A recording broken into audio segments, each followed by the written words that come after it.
سات حذر حوصله فولاد پلوی ساتوی پوینو دتن حریت د هیواد ازادي د وطن تولاس د یرغل مغوڅ کړی مدام پخپل وعدو باندې تل یو مکشمن دی وړي زړونه زموږ سینو د سؤال ښکلا باندې ټول یو مین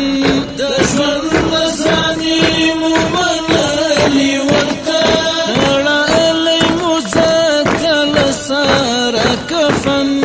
قربان به کړو ټولې خوښۍ د ژوندون چې شي مو پرې ستړی ستومان ولسته قربان به کړو ټولې خوښۍ د ژوندون چې شي مو پرې مادي خدایانو ته موږ هیڅ کله سجده نه کوو مادي خدایانو ته موږ هیڅ کله سجده نه کوو چې مو د تن رګونه څو د ژوندون وینه لري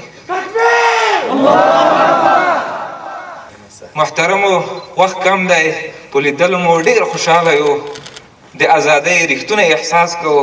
الله تعالی د تاسو خدمتونه قبول کړي یوه نقطه وایم چې تاسو د ولس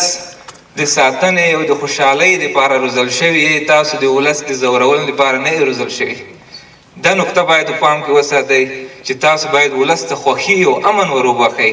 تاسو په ولس کې ویره او خوف او طرحه خپره نه کړئ الله تعالی دې تاسو ثبات او استقامت نصیب کړي خدای تعالی دې موږ تاسو په هغه جهادي فکر باندې استقامت راکړي په کوم تر دې ځایه راورسېدلو السلام علیکم ورحمت الله وبرکاته